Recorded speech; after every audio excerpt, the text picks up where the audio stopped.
Umusore umwe akiri umwana agica ubwenge yabonye abantu basabiriza kw'ibarabara, aribaza ati ese bajya kubera iki basabiriza kandi hari abandi bagenda n'amamodoka?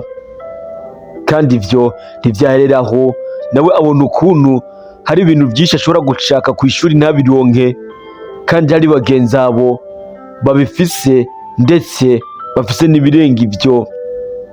Ibi vyamuteye kwiyumvira ikibituma, kuko yari akiri umwana asanga nta kindi kintu kibituma atari amafaranga. Ubusumbasumbane bw'amafaranga nibwo butuma umuntu abaho nabi canke abaho neza. Uyu mwana yahise afata ingingo yo kuzohiga amafaranga akaba umukire ukomeye cyane. Iyi niyo nkuru rero y'umwana tugiye kuganira, wumve ibyo yaciyemwo n'ivyamushikiye n'amakosa yakoze. Rero icyo usabwa, manzi urabe neza ko wakoze subscribe, hanyuma ubane nanje muri iyi nkuru. Uyu mwana rero nyuma yo gufata iyi ngingo y'uko agiye guhiga amafaranga hasi hejuru, uko vyagenda kose, icyo vyamusaba cyose agira ahige amafaranga, yahise abitangura yigana umwete, ariga yongera ariga ataruhuka, bityo aramara amashure. Nyuma y'uko amaze kumara amashure, uno mwana ntiyaherewe kandi yahise aja kuri kaminuza. Avuye kuri kaminuza yongera arabandanya akomeza kwiga, yigira ibintu byinshi bitandukanye, bityo aza kuronka akazi gakomeye kamwinjiriza amafaranga buri munsi. Uyu yahise yubaka kuko yari amaze gukura, abana n'umugore, arabyara, ararondoka. Uno mugabo nubwo yari amaze kuronka akazi, yaronka amafaranga buri munsi, yabona yuko umenga urwego yipfuza kugera ko mu by'amafaranga nta aragera. Ibi bituma n'ubundi akomeza gukora cyane, adendekanya n'izindi business zitandukanye mu bihugu bitandukanye, ageragereza hose kugira ngo arabe yuko urwego yipfuza kugera ko rw'ubukire, wa mukire umwe akomeye mu gihugu, wa mukire novuga ati wa mbere mu gihugu, nivyo yashaka. Ariko yaragira ati ego nshobora gutaba umukire wa mbere mu gihugu, ariko nshaka kuba umukire uzwi mu karere. Uyu ivyo yaharanira rero, yarakora cyane, gusa hari ikibazo kimwe. Umuryango wiwe wama widoga ugira uti none kutaduha umwanya, weekend nitukubona, mwijoro tukubona gake, kandi ku murango hoho abana ntibanakuzi, uza saa yine y'ijoro, saa kumi ubugiye, none bizogenda gutse kutaduha umwanya? Ibi byatuma umuryango rero, uyu mugabo wumva umenga umuryango ntunezewe kuko ntiyawuha umwanya, yaba ari bize no kurondera iterambere. Ibi byatuma batabana n'umugore wiwe, abana nabo bakura umenga bafise abavyeyi badakwiye. Ariko uyu mugabo akababarira bati manze murindire, jewe nzobaha umwanya, hari utuntu nkirimwo, manze mumere nk'abanyihanganira gato. Ibi byatuma uyu mugabo akomeza gukora cyane, akagira ati reka ndazi ivyo ndimwo, ndazi ko umunsi umwe je namwe tuzonezerwa tukishima, nyuma yuko nzoba maze kugera ku ntego zanje nipfuza. Aba mu muryango bo ntibavyumva, kuko baragira bati amafaranga yo kurya turayafise, nta nzara dufise, kandi iterambere rirahari.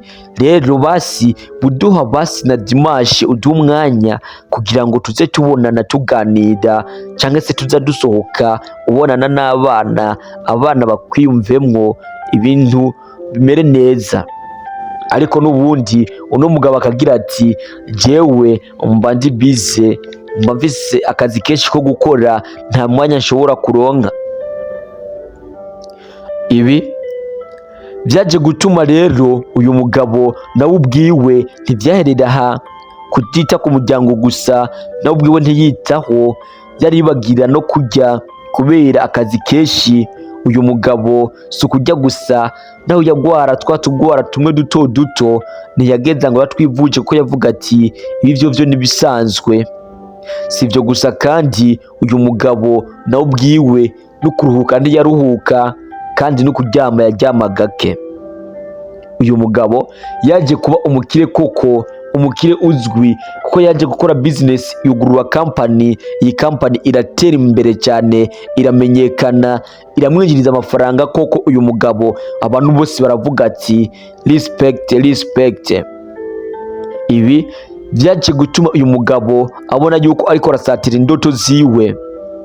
Uno mugabo nyuma yo kubona ibi bibaye rero yarabariye umuryango ati aho hari kuri telefone, ku munsi wa Mungu ndaza muhira, kandi ku munsi wa Mungu ndashaka ko tuzoyirigwana twishimye turyoherwa, dusohoke ibintu bimere neza.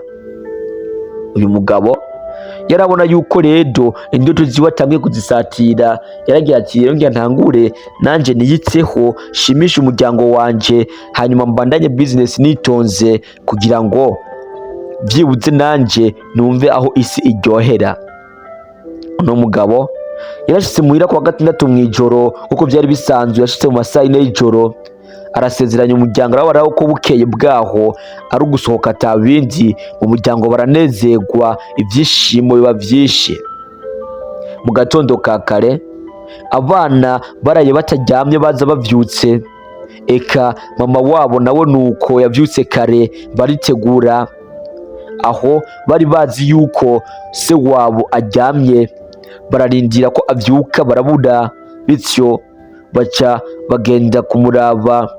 Bagiye kumuraba basanga umutama ariko arasusumira, aragwaye. Ibi birangira yisanze mu bitaro kuri wa munsi nyene yari yateguye kwaza kuryoherwa ko n'umuryango. Uyu mugabo bageze ku bitaro basanze uyu mugabo afise ikibazo ca estoma gikomeye, kandi se estoma gusa, afise n'ikibazo c'udutsi two mu bwonko, tumwe dutwara amaraso mu bwonko natwo dusa n'utwaturaguritse. Uyu mugabo bamusanganye ingwara nyinshi cyane ku buryo kuzivuza byari gutuma asubira hasi cyane mu gihe yari kuba agiriwe amahirwe bikanakunda. Uyu mugabo bagerageje ko bashoboye kose baramuvuza, amahera aragenda ari menshi ya company isubira hasi, ubutunzi bwiwe burahera, ariko n'ubundi ntiyakira. Ibi biza kurangira uyu mugabo yitavye Imana. Birababaje cyane, birababaje inshuti. Iyi nkuru rero je nkiyumva yarambabaje cyane, ariko n'ubundi nubwo ibabaje nitwereka kuyikuramwo isomo, nitwereka kuyigiramwo, kuko nshuti yanje igihe cyose uzoba uriko urondera amarongo yo kwisi cyangwa ibyo twita amafaranga, umunezero, iterambere, uzogerageze nawe wiyitseho, ntiwibagire umubiri wawe, ntiwibagire umuryango wawe.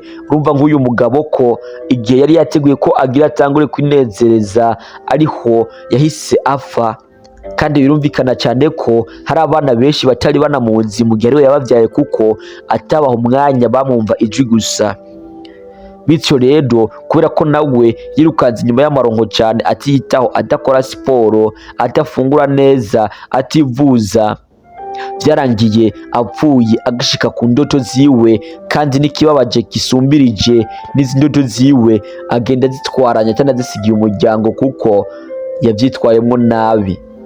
Rimwe nama ndakubwiye ngo nurondera amafaranga utiyitaho, n'ubundi aya mafaranga uzoburondera ntazoba ari ayawe, azoba ari ay'abaganga. Bityo rero mu byo ukora byose wame wibuka kwiyitaho, kuraba iterambere ryawe, eka kwama witaho umubiri wawe, umuryango wawe, ufungura neza, ukora siporo, wivuza. Bityo ndazi neza yuko igihe cyose uzoshikira ku bukire ibintu bizaba bimeze neza kandi uzogira ibyishimo bisumbirije. ndabakunda cyane rero, banyita L6 Sinze. Ndashimira wewe wamaze gukora subscribe kuri iyi channel, wewe nawe utarayikora reka tugusabe gukora subscribe kugira ngo tubane buri munsi mu biganiro byinshi bitandukanye. Iyi channel iriko ibiganiro byinshi bitandukanye kandi ngirakamaro ku buzima bwacu. Rero abantu bamaze gukora subscribe turabashimira cyane, hanyuma namwe mutarakora subscribe reka tubasabe gukora subscribe kugira ngo tubandanye tubana buri munsi. Ndabakunda cyane.